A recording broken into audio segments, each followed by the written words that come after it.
Selamat siang, salam sejahtera anak-anak sekalian. Senang sekali hari ini Ibu bisa berada di ruangan ini dengan Anda sekalian, anak-anakku sekalian, yang tentunya kita akan melakukan satu kegiatan yang amat bermanfaat. Ibu ingat satu kata pepatah bahwa tak kenal maka tak sayang, udah kenal pasti insya Allah akan menyayangi. Tentunya kita akan saling menyayangi jika sudah saling berkenalan. Nah, untuk itu perkenalkan nama Ibu. Ibu Miranda Maiswari, biasa dipanggil dengan Ibu Mira. Ibu asal dari Depok di daerah Sawangan. Kebetulan Ibu adalah mahasiswa pendidikan bimbingan dan konseling di Universitas Indraprasta PGRI Jakarta Timur. Saat ini pendidikan BK ini sementara sedang bekerja sama dengan pihak pimpinan SMA Negeri 13 Jakarta Timur dan akan berbagi kegiatan dalam layanan bimbingan dan konseling dengan siswa 11 IPS. Nah, dalam kesempatan kali ini kita akan melakukan salah satu layanan bimbingan konseling, yaitu layanan penguasaan konten. Ibu akan memberikan layanan penguasaan konten dengan tema yaitu membina hubungan baik dengan teman sebaya. Manusia dalam kegiatan sehari-hari tidak lepas dari interaksi sesama manusia, baik yang positif dan negatif.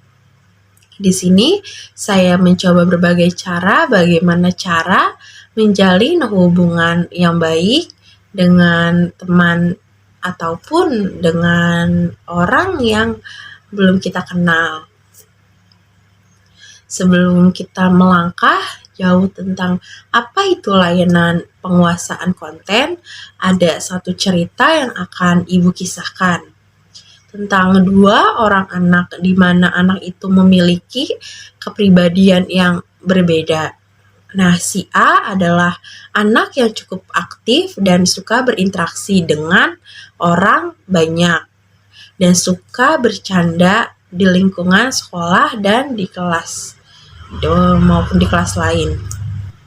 Di lain sisi, ada siswa B yang kurang aktif di kelas. Si A sedang dalam masa aktifnya dan mengajak si B bercanda, tetapi si B tidak terima karena menurut si B bercandanya si A keterlaluan dan menyinggung karena terus-terus mengejek. Dari situlah pertengkaran terjadi. Agar hubungan terjalin dengan baik, hendaknya untuk kita bercanda tidak keterlaluan. Kalau kita bersenda gurau, hal-hal yang kecil mungkin tidak masalah. Tetapi kalau sudah di luar batas, maka hubungan itu bisa langsung retak. Membina hubungan baik dengan teman, dengan belajarlah menghargai perbedaan. Dari kasus itu, si A tidak menghargai perbedaan temannya yang kurang aktif. Harus mau mengerti perbedaan itu. Lalu ada banyak manfaat jika kita bisa menjaga hubungan dengan teman sebaya. Contohnya yaitu jika kita sedang kesulitan dalam masalah keuangan, kita bisa minta bantuan teman kita. Dan juga jika kita berbisnis, kita bisa mengajak teman untuk mengembangkan bisnis tertentu dengan menambah relasi kita. Nah, jika kita mengeluarkan pikiran atau isi hati, temanlah sebagai penampung itu semua dan kita merasa didengarkan.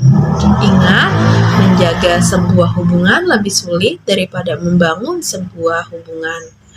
Dan membangun sebuah hubungan lebih sulit untuk menghancurkan sebuah hubungan. Maka alangkah baiknya dalam satu sesi layanan ini semuanya ikut terlibat, semuanya ikut aktif gitu ya. Baik yang sedang menulis, yang sedang mengetik, tolonglah di-skip dulu. Nanti kita fokuskan kepada materi kita hari ini. Kenapa? Karena ini akan bermanfaat untuk kalian. Bisa nggak seperti itu? Bisa ya. Nah, tentunya Ibu akan memberikan kesempatan untuk mungkin menceritakan masalahnya. Jadi nanti diharapkan tidak perlu ragu-ragu untuk cerita, untuk sharing, tentunya yang terkait dengan materi penguasaan konten. Lalu kemudian nanti di saat mungkin nanti ada kerja secara kelompok, jadi tolong untuk dijaga kenormatifannya. Misal kalau ada teman yang tidak bisa dalam mengerjakan tugas, khususnya tugas kelompok, hendaknya dibantu dan tidak dibully. Karena setiap orang memiliki sisi kelemahan dan kelebihan. Lalu pada langkah-langkah pelaksanaan yaitu ada penyampaian materi mengenai pertemanan yang baik, dan ada sesi tanya jawab, ada simulasi mengenai komunikasi yang sehat dalam pertemanan, dan ada pemberian tugas mengenai keterampilan dalam berteman melalui lembar kerja siswa, ada penyampaian antara satu orang atau 2 orang siswa mengenai LKS yang telah ditulisnya, dan yang terakhir ada pemberian kata-kata motivasi.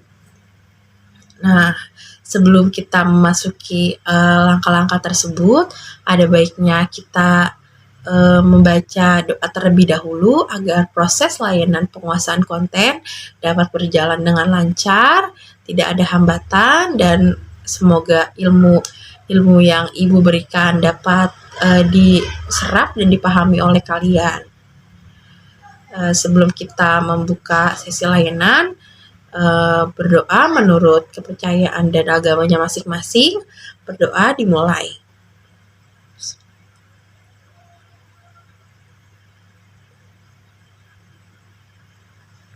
Selesai. Baik, tolong setelah ini diberikan waktu untuk Ibu, nanti baru Ibu serahkan ke kalian. Terima kasih. Mohon menyimak ya.